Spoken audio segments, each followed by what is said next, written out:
Welcome to Codex History of Video Games. My name is Tyler Osby. And I'm Mike Coletta. And this week, we are continuing on with Chapter 15 of the Ultimate History of Video Games Volume 2 because last week, the chapter was really long, and so the episode was really long, and we need to continue on that chapter. So that's what we're doing. It's we're in like the mid-2000s here talking about PlayStation 3, the Wii, the Xbox 360, and how those all interacted with each other in the marketplace. Yeah, so this chapter is called Wii Wins, and we're starting in the section titled Chumming the Waters, if you want to buy the book and follow along at home, which we encourage you to do. You absolutely should do that because we leave a lot out of it. We're just kind of using it as a guide for us to talk about this time period as well. Exactly. And the section is called Chumming the Waters because, once again, we're talking about the Blue Ocean Strategy. And if you missed last week's episode, or you just tuned out when we were talking about it, or forgot, or whatever, Blue Ocean Strategy is when you are innovative, you're in a blue ocean. You're the first, right? Fresh, nice water, but salt water because it's an ocean. Okay, but afterwards, you're in a red ocean because there's blood in the water and everyone's out to take your technology. And red oceans are not necessarily bad, per se. You just have to be more innovative to stand out from the original idea that started the blue ocean in the first place. And Kent brings this up in particular because, realistically, the entire video game industry is a red ocean in a way. That's true.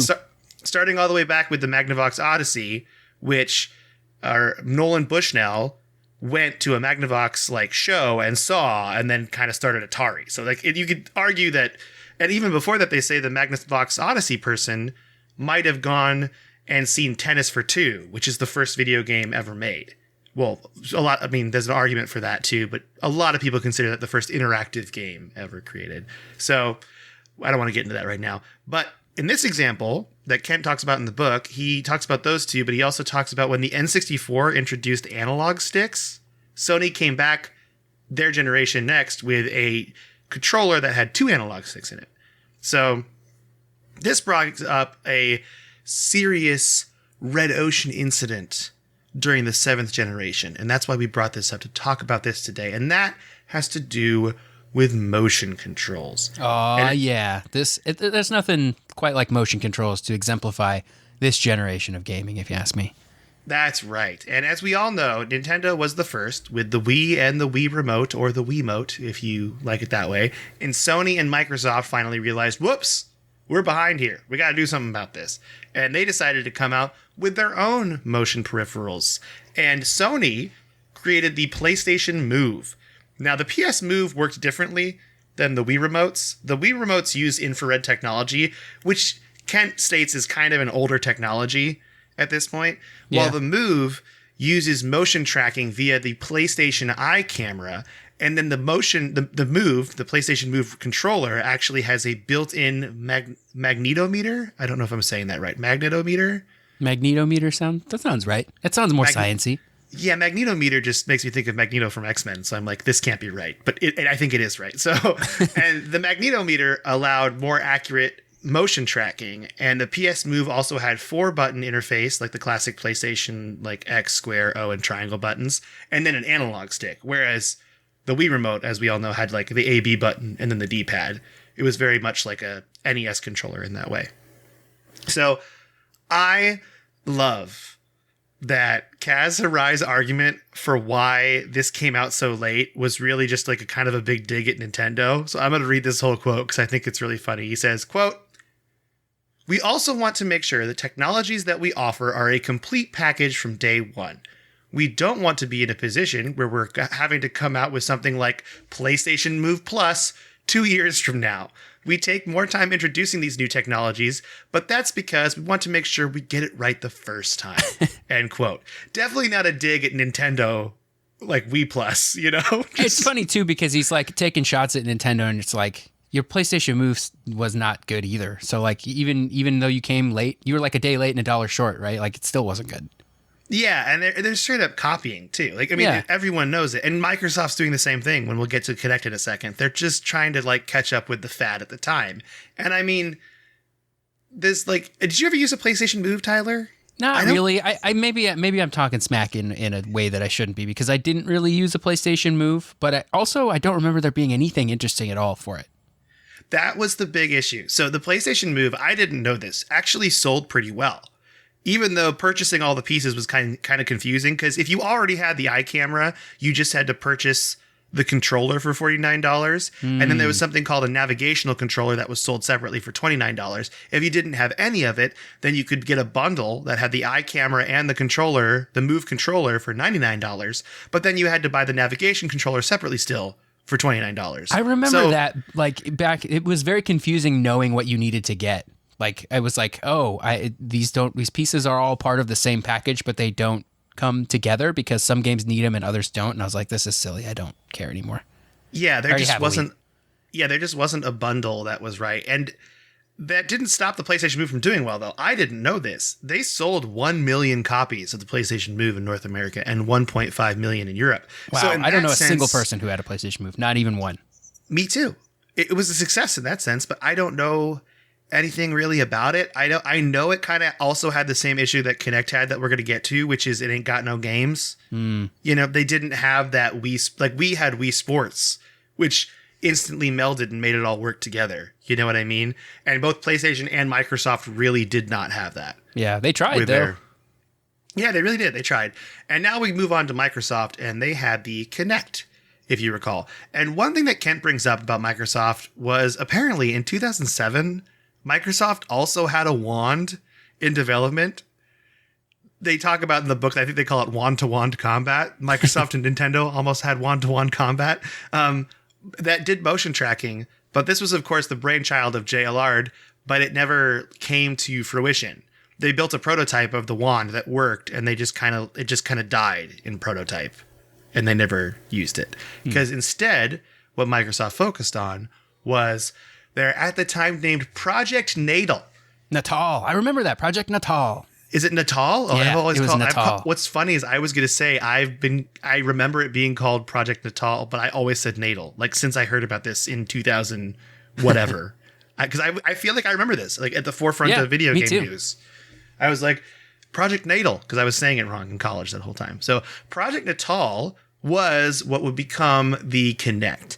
And the Kinect was very different than the two wand technologies we had with the PlayStation Move and the Nintendo Wii Remote. The Kinect used an RGB camera, an infrared projector and sensor, and a 4-mic array to track up to 6 players at a time with 48 different points on each player's body. They could look at 6 people, 48 different points on each player. That's pretty impressive. But the price was really just not right at first. It cost $150. And that's pretty expensive for an Xbox 360 accessory, especially if you bought the Xbox 360 Arcade Edition, because that was $200. Yeah. That's 75% of the price of the whole system. I remember being pretty impressed by the Kinect, like in terms of technology. I was like, this is definitely cooler technology. I think I never ended up getting one. I actually have one now because I bought a used Xbox 360 and it came with one, but I've never used it before. But I didn't get one back in the day because there were no games. Like I don't remember there being anything that I needed this for. Yes. But it was like a cool technology wise, like the infrared sensor thing is cool. Still is cool. That's what's used in iPhones now or telephones, cell phones, when they do their facial recognition. They do a similar thing with projecting like infrared dots on the thing and then recognizing that. That's how a lot of portrait modes work too on phones. The lens on phones isn't actually good enough to do portrait mode in the way that like a SLR camera is, but they use dot projectors to like sort of fake it, which is really cool to like know for the camera to know the depth of things. So this technology is like still around, which I think is really cool. Yeah, I actually also had a Kinect that I got from my brother that was brand new in box for the 360, and I never used it. And in 2017, I sold it when I lived in Los Angeles to like a family. I was actually pretty stoked because I sold it to a family, and they said they were going to use it like for fun. I'm like, oh, that's the best situation, you know? I should hook mine up. And they gave me $100 for it, which was great too, because at the time, that $100 meant everything to me. That's so much in and out, you know? That's so much in and out. So this is like, the price was a problem, but Microsoft did have like a solution to their entire motion tracking debacle they were in, because they're like, we have to compete with Nintendo, right? And their solution was Don Mattrick. Now, Don Mattrick was the former head of EA Worldwide Studios. It's Electronic Arts Worldwide Studios. Microsoft made him their senior vice president of interactive entertainment, which sounds like the most made-up job ever. But hey, why not? And Mattrick really believed in the Kinect. He thought it could be the next best thing in gaming, so much so that he convinced Microsoft to do a $500 million marketing campaign. They sure did. They really advertised the crap out of that. Oh, yeah. They talk about how in the book, how they use the magic bullet theory, which I had never heard of. Do you know what the magic bullet theory is, I don't Tyler? think so. Not the magic bully theory. That's totally different. That happens in high school. But the magic bullet theory, and this is from Kent's footnote at the bottom. It says, quote, "The magic bullet theory of communications suggests that when people hear a message repeated enough times, they will come to believe it. It's a discredited theory," end quote. And this is what Microsoft did. They put that in front of everyone. There were constant commercials about the Kinect. They had cross-marketing with companies like Pepsi, Kellogg, and Burger King. And you know what? It worked. It totally worked. Microsoft predicted they would sell 3 million units in November 2010 through the holidays for 2 months. They thought they'd sell 3 million units. They sold 8 million Kinects in that amount of time. Well, they started bundling it too. I don't know at what point they started bundling it with a 360, but I think it became a pretty decent deal to get a 360 that just had one. And then, of course, the Xbox One for its first run, it was required. There was no way to not have a Kinect.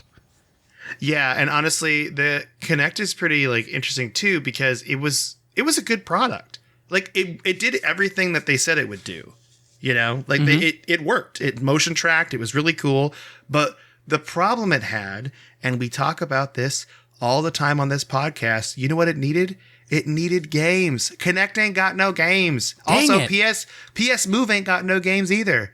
Robbie Bach has a long quote as to why the Kinect didn't do well in the long term, but I'm going to read that part, really the only part that explains what happened. I'm not going to read the entire quote. You want to buy the book if you want to read the whole quote, but here's the little tidbit he has at the beginning. He says, quote, "The Kinect was hard because it was really good at a few small things. It was very good at motion sensing and at voice, but the creative element of how you redesign a game with that in mind isn't easy." Yeah. It wasn't easy to make a game that used the Kinect had to be a Kinect game. It wasn't some games would add on Kinect bits to it. Remember Child of Eden, you could kind of do some Kinect stuff with. A lot of games would add voice commands to their things and say, it's got Kinect. Mass Effect 3, I think, has a Kinect logo on it because you can order your squad around with voice commands. But games that were good for Kinect needed to be designed to be only used with Kinect. And that was a hard sell because you could make more money if you just made a regular 360 game.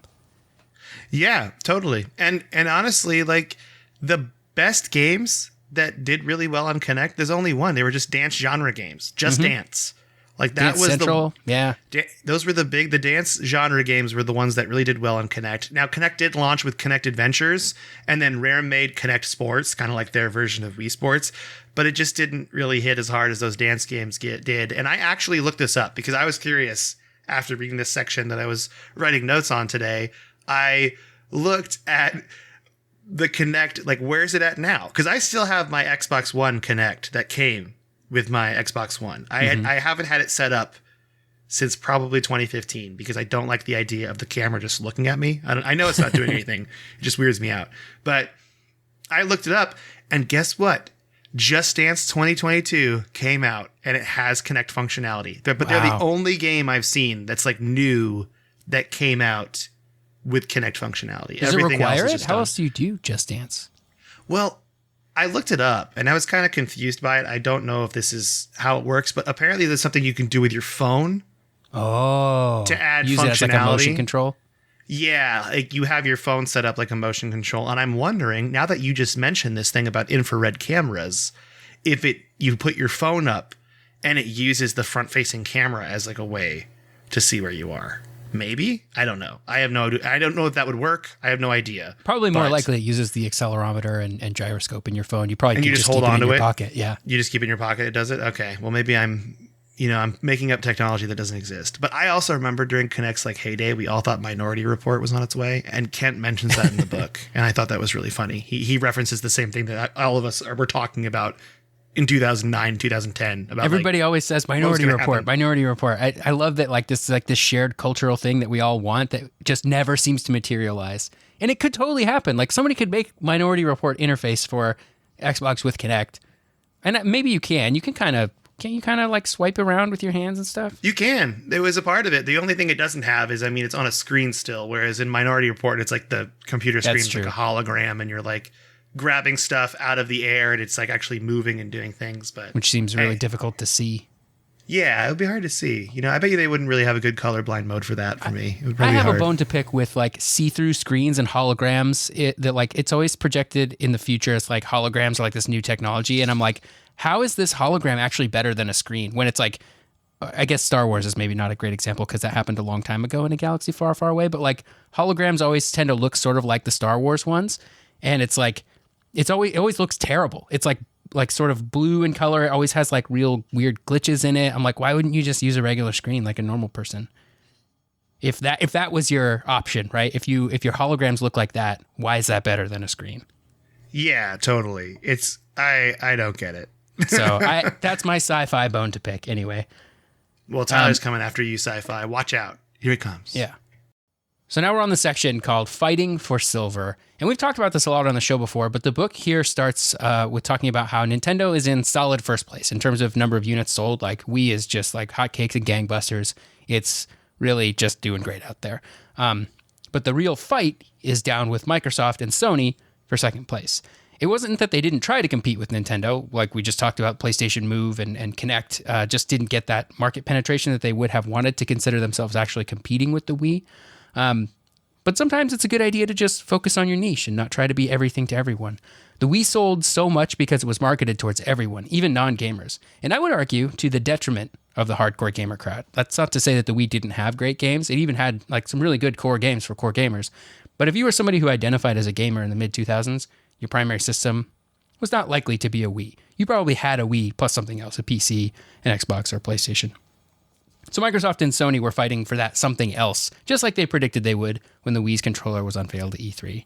I think that quote about them, both sides saying, yeah, we think we're going to be the other console, is just like so funny. They think they're going to sell so many, but really they're not even going to come close to being the Wii. They're the other console now. Yeah.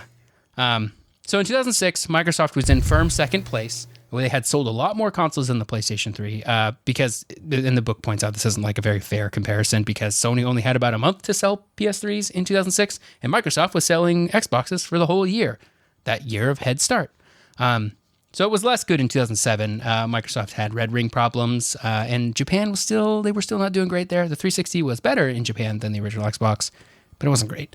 But they sold 6.7 million Xbox 360s, which was about the same number of PS3s sold in 2007. So Sony was gaining on Microsoft, and Microsoft needed something to continue their dominance.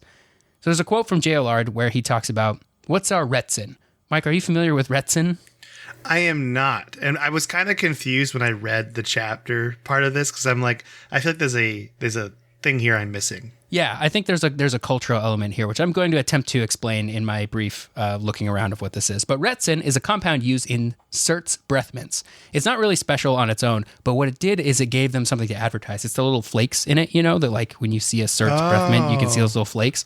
The blue flakes? Yeah. It wasn't really special. Like they were still breath mints like any other breath mints, but you could like see the flakes on Cert's, right? And so they could sell that. They could be like, don't buy anything without the flakes in it because, it's inferior, right? So that's their Retsin. They're like, it's like, you want Retsin, right? What's Retsin? Oh, you don't know what Retsin is? Like it. So Cert's did like really well by sort of selling this thing that didn't matter. That's so weird. Yeah. I did not realize the flakes, Yeah. It's all about the flakes. Right. Like in a boardroom somewhere. Yeah. It's George and Jerry sitting around like, it's about the flakes, Jerry. Yeah, that's definitely it. But the flakes don't do anything, George. So it kind of allowed them to sell this advantage over other breath mints that like didn't really exist. So Microsoft needed a Retsin, and in 2008, there was a little company, I guess they weren't little at this time, but there was a little company called Netflix, and they had started up this thing that they called Netflix Instant Queue, which was where people could watch movies and TV shows on their computer, like streamed over the internet. This was like mind-blowing at the time. And I remember the selection not being very good and the video quality also not being very good, probably a result of like my terrible internet in college. When I was not on campus, of course, college internet on campus is always great, but off campus, not great. But it was cool. You could like watch movies and TV shows on your computer, and it was legal. I didn't have the same selection that their DVD library did. Remember when they used to mail DVDs? I loved getting DVDs in the mail. Dude. That was my favorite thing in high school. I watched all the Sopranos that way. I think back on mailing DVDs today, it sounds like a fake thing that like old people make up to like uphill both ways, you know, like we had to walk to school uphill both ways in the snow, like something, you know, is like not really true, but like you still like that they still complain about it. Like this sounds like a thing that made up, like, well, in my day, we couldn't watch movies just over the internet. We had to have them mailed to us. Like, like we had to wait 2 to 3 business days. Yeah. And we thought that was great. And it's true. We did. We thought that was awesome. That only took 2 days to get your DVDs back. That was nuts. My brother and I just loved like fighting over the queue of the movies, like just sitting on the website and looking at the queue and figuring out what we were going to get. And it was just it had that Blockbuster feel to it, but you're at home, you know, because I think a lot of people our age talk about this, but my nostalgia really comes from going to Blockbuster on a Friday night and spending like 20 to 30 minutes looking around trying to find something. That was like a big part of my high school and middle school life. Yep. So it kind of bumped that's what I'm sad about being gone. But because now instead I just search through the queue on like Netflix or HBO for way too long and I don't end up watching anything. I just go to bed. Yeah. And like if you don't like what you picked out, whatever, you just stop it and you move on to the next thing. When it was like going to the video store, it was like, this is what you had for the weekend. So if you didn't like it, you're stuck. You committed. So you needed to like, you couldn't just like swap it out real quick like you can now with Netflix or streaming shows. So you had to like be deliberate and stuff. And like Netflix made it a little bit easier with mailing you DVDs, so you didn't actually have to go anywhere. You just they would mail them to you, you would mail them back. And that was really cool. But it definitely feels like this like sort of made up like, we couldn't watch movies over the internet. We went on the internet to get movies mailed to us. Oh my gosh. That's so funny. I miss that so much. Yeah. Anyway, Netflix Instant Queue was a thing in 2008. That's kind of when it started. Maybe it started in 2007. But it was only on your computer. And at that point in time, you couldn't really watch it on your TV. Like you could hook your computer up to a TV, like, you know, if you had an HDMI on your computer and an HDMI on your TV, which was not a given. Lots of people still had standard definition TVs, so there were no HDMI ports on that. Hooking up a computer to a regular tube TV, like standard def, going through like composite cables was actually kind of a pain, and people didn't do it. So you could technically watch Netflix on your TV, if you knew what you were doing, but like people didn't, right? It wasn't really a thing. I know I didn't for sure. It wasn't until Xbox 360 that I watched Netflix. Exactly. This actually, I directly benefited from this right out of college. So. Yeah. And that's what Microsoft did. In 2008, they struck an exclusive deal with Netflix to get their streaming service on Netflix, which meant that it was finally easy to get Netflix on your TV, which made it feel less like a weird way to watch movies on your computer and like an actual primary way you could consume media. And Microsoft had a monopoly on this. Like this was the first time anything like this on this scale was available on a console and you could watch on your TV. This was like a really big deal. I know now people use their consoles to watch any and all streaming services and it's like not weird, but it was super cool back in the day. This was a big deal. Yeah, it was a big deal. I remember it being like, oh, this is so cool. I could just have Netflix on in my room because I have my Xbox in my room, right? So I could just watch Netflix in my room now. Which is what started this whole thing. I'm still doing this to this day. This is what spawned it all. And Netflix, like around this time, started getting a lot better deals to like actually get good stuff. For a while, it was like B movies and like mostly bad things, like stuff that would be running on cable, right? That was like super old. That like, okay, you could watch it on Netflix like 10 years after the movie came out. That's cool, I guess. But like around this time, they started getting better deals. Like they started getting whole backlogs of television shows that people could watch to catch up. And man, this is like a topic for another type of podcast, but I think Netflix contributed heavily to the renaissance of TV that we have right now. Like we're in a TV golden age of stories being told on TV because writers can assume that people have seen every episode up to the current episode of a TV show. Whereas like before it was easy to watch TV shows, you couldn't assume that. So it was hard to keep like a running story going for more than a few episodes. And I just think that's super cool. And I think Netflix is a huge contributor to that. But that's a topic for different podcasts Yeah, that's their another history of TV podcast, which I'm sure someone covers. That's got to be a thing. Yeah. If you know of a history of a TV podcast, let Tyler and I know. We'll listen to it. Yeah, I want to listen just to for funsies. The Netflix update coincided with a big update to the dashboard too. So they got rid of the Blades dashboard, which we all know and love. Oh man, rest in peace, Blades. Miss you. And they moved on to something different. I don't even know how to describe it. It was called New Xbox Experience, and they overhauled everything. They kind of came out with avatars, which was sort of a me ripoff, which was fine, I guess. But it signaled a shift away from games being the focus and more on making the Xbox the center of your entertainment. So now there was like Microsoft's video rental service. They had, I think you could listen to Zune music, like the subscription Zune music thing on there. They had added a bunch of stuff that was not gaming to the thing. And Netflix was part of that. And it caught Sony and Nintendo completely off guard because they did not have media on their radar as a thing that their consoles should do. And Microsoft had a full year head start because they had an exclusive deal with Netflix. But I do remember that the Wii and the PlayStation 3, I think this as a way of getting around this exclusivity deal, they had discs. Netflix would send you a disc. I remember this. Yeah. They would send you a disc for the Wii or the PlayStation 3, despite the fact that both of those things can definitely download applications and like install them. Like the disc was not strictly necessary, but they would mail you a disc and they would say, don't send this disc back to us, just keep it. So that you could watch Netflix on your Wii or your PlayStation 3. You had to put the disc in and play it. Like play Netflix off the disc, which is like that's such a weird idea to me. Yeah, it's so funny weird. This level of irony of like, I don't want to watch movies on DVD, so I'm going to put this other DVD in my Xbox or in my PlayStation and watch Netflix from the internet. It's so strange. This DVD has all the movies on it. Every movie's on this DVD. That's right, as long as you're hooked up to the internet. That's right. But I think that was I don't know this for sure. I don't know if this has been confirmed or not, but I think that was a way around that exclusivity deal because Microsoft had it like as a deal, like we would include it on our console and you don't need a disc. And so maybe there was some weird loophole in the contract that like, oh, we'll just send them a disc and it'll be fine. I still have my Netflix Wii and PlayStation 3 discs because I think they're cool relics. They really didn't last long before you could just install the app and it didn't matter.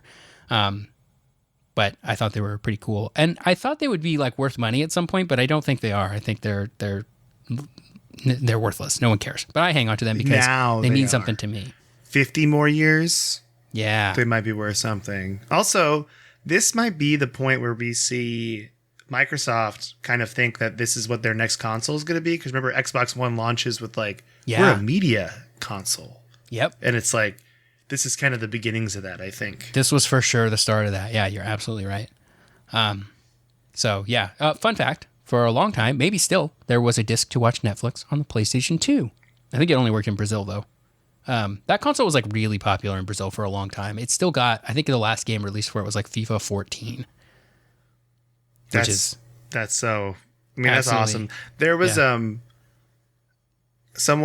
listener sent us a thing about Cloth Map, which is the name of a YouTube channel, and that person covers gaming in other countries, and it's very good. And he talks about Brazil and goes to Brazil he goes there and he talks about it and he talks to the people about it and he like kind of envelops himself in the video game culture. It is a very good YouTube channel. So if you're interested in like how, because we talked for a while about doing stuff about other countries, this guy just does it so much better than us that I'd rather just send you to his YouTube channel. Yeah, that's a good point. He does an amazing job. It's called Cloth Map. That's awesome. I'm gonna have to check that out. That seems cool. So we talked a lot about Microsoft and PlayStation. Before we end this chapter, let's talk about what's going on a little bit at Sony. They were in the midst of swapping leadership from Ken Kutaragi, who in our last episode, you'll remember he stepped down or he was fired a couple of weeks after the PlayStation 3 came out, and they switched over to Kaz Hirai. And he immediately began turning the PlayStation business around. Jack Tretton replaced him as head of Sony Computer Entertainment America, and they were doing some real work together that we would probably not see until the later part of the PlayStation 3, early part of the PlayStation 4 generation. But by the end of this generation, the Wii had definitely sold the most.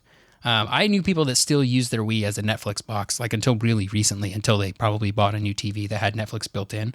But I'm surprised at how long people use their Wiis to just watch Netflix on. For standard definition Netflix, like not even in HD. It was crazy. I know. But in terms of units sold, The Xbox 360 sold 84 million units, while the PlayStation 3 ended up selling 87.4 million worldwide. So it's pretty close. I want to say that's like less than a 5% difference between those two in terms of units sold. But Kent posits another way of measuring success. Gamers who bought Xbox 360s tended to buy more games for them than either PS3 or Wii gamers. Oh man, I wonder what the attach rate for Wii games was, because I bet there's like a significant portion of people who never bought a game for their Wii and only ever played Wii Sports on it. So we talked about this last episode, and if you remember, their Wii gamers were closer to 360 users than PS3 users. Oh, so they bought a few games? They bought more games than PS3 owners bought. Interesting.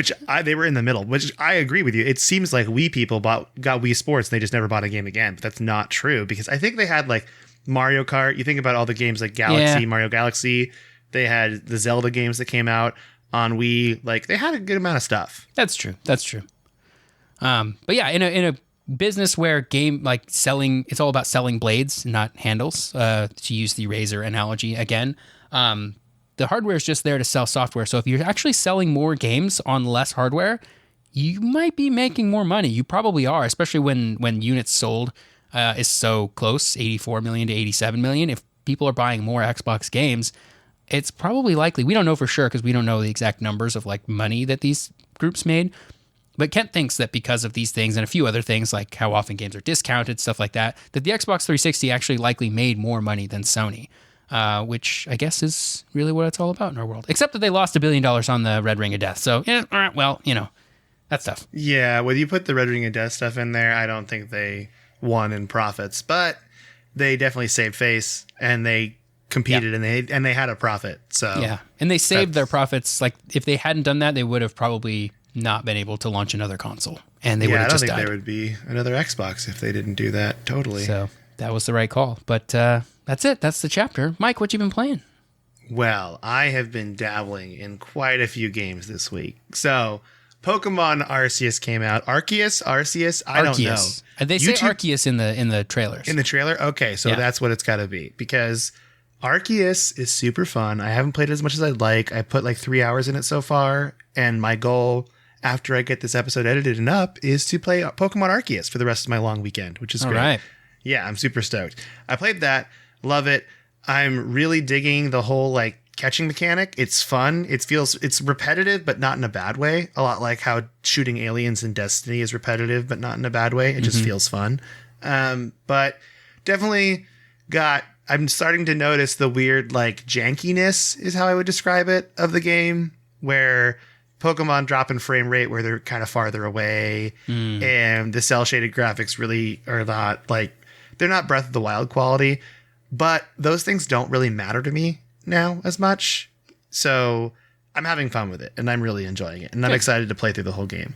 The other game I tried this week was Hollow Knight, because that is on Game Pass. And I had a friend, she streams, and she really recommends Hollow Knight. And I'm like, I'll give this a go. This was before Pokemon came out.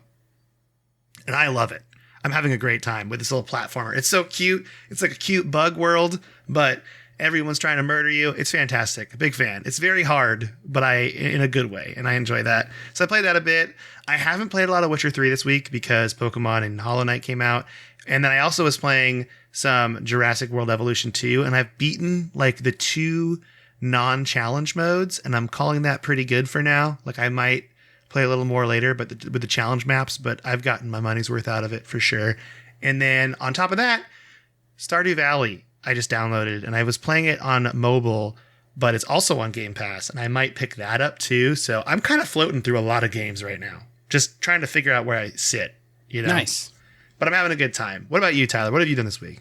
I haven't really been playing a whole lot of games. I played a little bit of Destiny. I've played some League and some other stuff. Like I've kind of dabbled a little bit. But what I have been doing is, I don't think I mentioned this last week on the podcast, but I bought last week a bundle of 5 Xbox 360s. They were all broken in different ways. It was like $80 for 5 broken Xbox 360s, and I'm on a mission to repair these Xbox 360s. They're all, like I said, they're all broken in different ways, so it's not just a bunch of red rings, although one of them is red ringed, kind of. I busted out one of them, which is a launch model with no HDMI port, and it had some overheating issues, so I took it all apart, I cleaned it out, I swapped the thermal paste on it, and it's running now, And I fixed a DVD drive as well. I had to swap a rubber band in there because it wasn't ejecting DVDs properly. And now it works. And so I've successfully repaired one of them, and now I have 4 more to repair. And that's probably what I'll do a lot of this week. I'm kind of recording the process of it too. I'm hoping to maybe I can put together a video of it or something of fixing these 5 Xboxes. So that's kind of what I've been doing. I haven't been actually playing games, but I've been still doing gaming related things. I love it. You're giving these Xboxes life. Yeah. You are a god among Xbox 360s.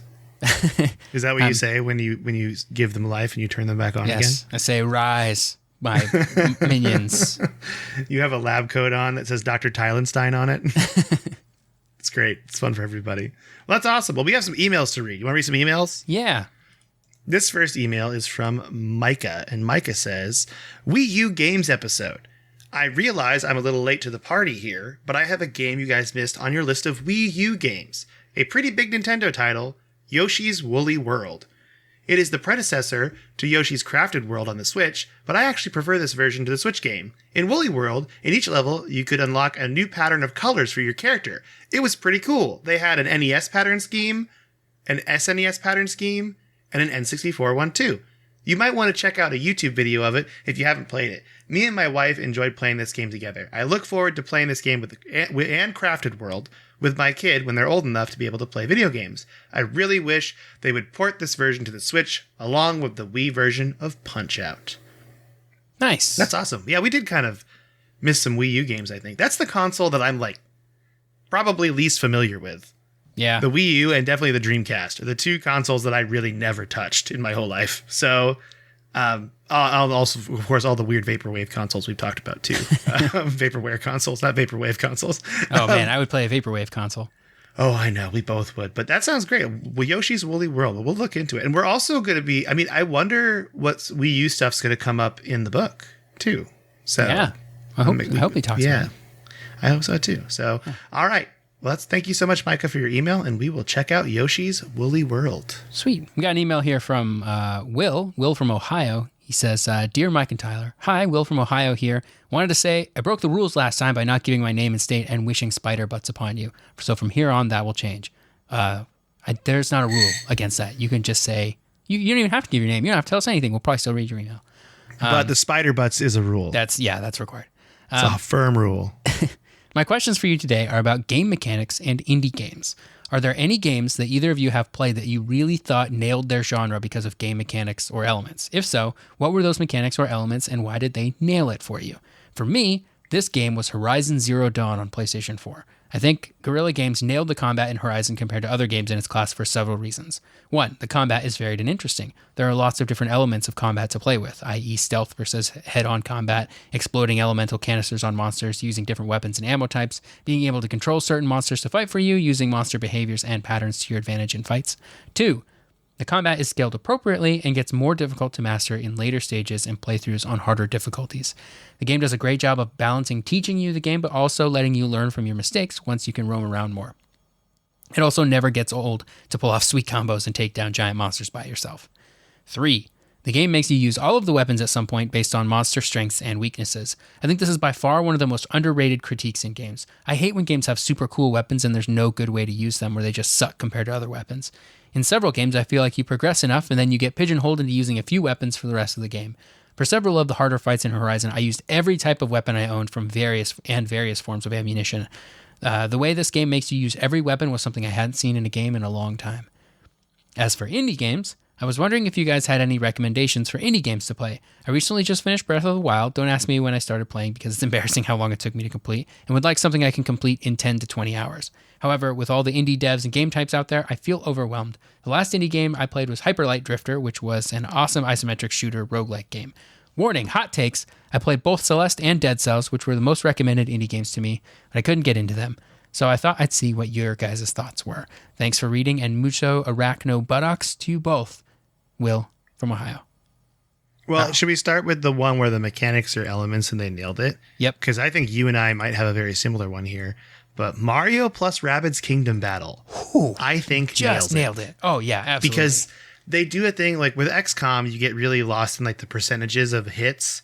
you know? And in Mario plus Rabbids, it's 0%, 50%, or 100%. That's it. And I think making it a little simpler for that kind of like tactical team, like like turn-based shooter is really good. And I thought they really nailed it. And when Tyler told me about it, I was like, I don't know. And I spent like $15 on it. And then I was like obsessed with it for quite a while. That mechanic in particular is like, it eliminates these like 97% chance of hitting, but you miss. And you're like, okay, that was point blank. What happened? It's just like, look, it's either going to hit, it's not going to hit, or it's a coin flip, you know? And you never feel like you were cheated, right? Like exactly. Because I guess technically like the 97% chance missing should be balanced out by the 3% chance hitting, except for I'm never going to take a shot that only has a 3% chance of hitting. So I only ever get the bad side of that feeling in XCOM, right? Which feels bad. So yeah, I think Mario Rabbids was awesome. I agree with you. Yes, it's very good. I think that's the game that I played relatively recently that I felt like really nailed it. I did, and I don't know if it's like they nailed it kind of thing, but as far as the tone and everything goes, that Ghostbusters Remastered game I played on Switch this last year, I thought nailed like the ghost catching aspect of it, where you could shoot the ghost, you gotta like whittle them down, and then you get the capture stream going, and then you slam them across the room to like weaken them, and then throw them in the trap. And that felt really good. As far as like a new game mechanic that I'm like, wow, you really made me feel like a Ghostbuster. Like that was really fun. So that's my other game I have for that. Do you have any mechanics or elements that nailed it for you, Tyler? Man, that just nailed it. I did really love SSX3. I think that's like the pinnacle of snowboarding games for me, just because of how like tight and fun the controls are. They're not realistic at all. It's not a realistic snowboarding game, but it's just really fun. I don't know. That's the first thing that comes to mind. I did love Breath of the Wild. I thought every part of that was really well done. I even like weapon durability. I even think that's a cool system. It means I used every single weapon and like had a good time. I just think of it like an ammo system in a open world like shooter game, right? Like you're gonna pick up ammo for other kinds of guns, and you're gonna have to use those guns. Like a weapon durability system is kind of the same thing in my mind. Yeah, that's true. I remember SSX being great. I really loved SSX. Gosh, I love that game. Yeah, it's super, super fun. It kind of, and I mean, honestly, I guess for me too, if we're going back farther than the early Tony Hawk games. Yeah. Also, just they really nailed it. Yep. With the music and the tone and the silliness, and then the control combo system, it was just great. As far as indies go, I have 3 recommendations. Do you have any indies? You want me to do mine first? You do yours. I'm struggling to think of any. Right? I would have said Dead Cells, but. Yeah, so the first one I have to recommend is Inside, the game Inside. It was on Game Pass. It's a platforming puzzle game, and it's really creepy at times, but it's really fun, and it tells a weird story, and I liked it a lot, and I had a good time with that game. The second game is Firewatch, which is also like more of a story-based game where you're a first-person cel-shaded person that's up in a Firewatch tower for the summer, and you're and you're checking on things, and like a mystery unravels in front of you. The third game is Untitled Goose Game, because I just think Untitled Goose Game is so silly and wonderful, and it's an indie game, and I love it. Inside might not be technically indie because the studio is like done so well, where I'm like, are you owned by someone yet? Because you might be, you know, they might be a part of because is it Play Dead is the name of the studio I think that does Inside, but that's really good. I know if you're looking for games that, I mean, I haven't beaten these ones, but I was playing Oxenfree for a bit, and I really liked it, and I kind of fell off because of just like other games coming out and life stuff, but I should get back into that again. And then I know that we did an episode on it, but Undertale, if you're into some old-fashioned turn-based RPG stuff going on with a twist, I know that's a big game that people recommend too. That's indie. So, yeah. But, I meant to talk about this in the What You've Been Playing segment, and I might do an episode on this in the future because it's a Flash game, and I want to cover Flash games. Do you remember, is it Sayobon Mario or Cat Mario? No. It's this guy in 2003 made Mario, but it just messes with you. Like, it's the exact same level layout at the first level, but you try to hit that first coin block and it moves up so you can't hit it. Oh, I feel like I have seen it's this also before. It's like Cat Mario. Like, he's a little cat, yeah. And And I forgot about that, and I was playing that, and I'm like, this is so funny how much it punishes you. I beat the first level, and I just stopped playing it because I'm like, this is like going to take a lot of time.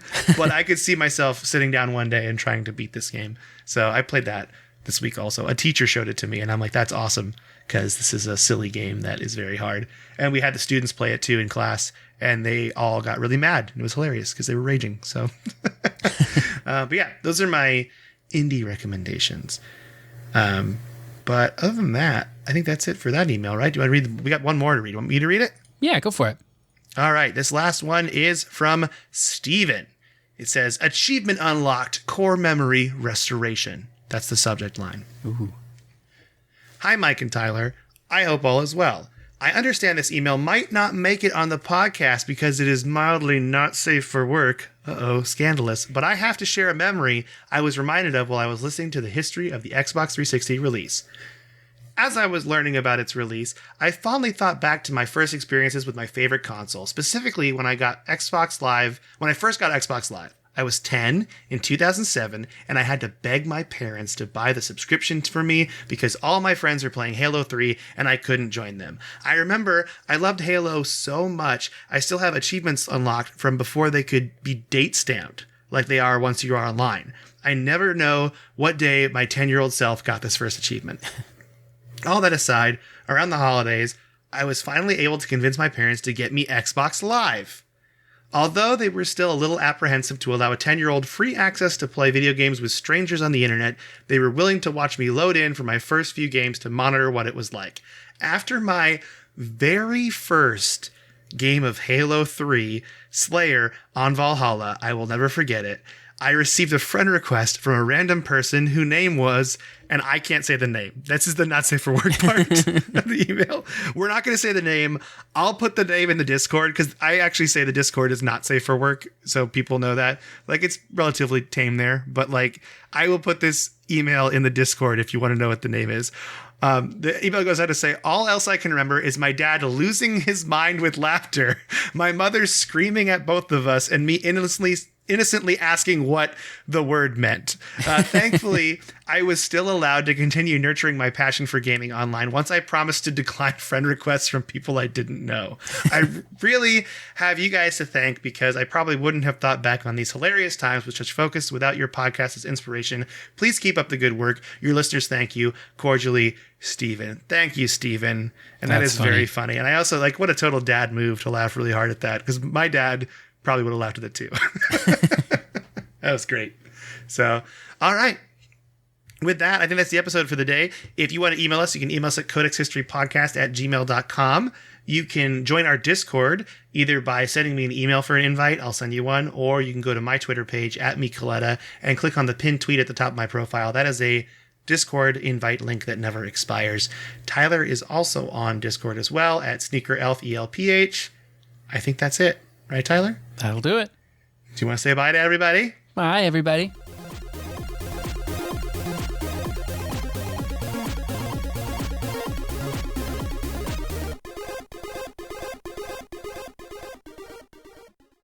You should talk about your Xbox thing because I think it's really cool. So I sound like your mom. Tell him about your Xbox thing, Tyler. Tyler's into electronics. Tell him about your Xbox, Tyler.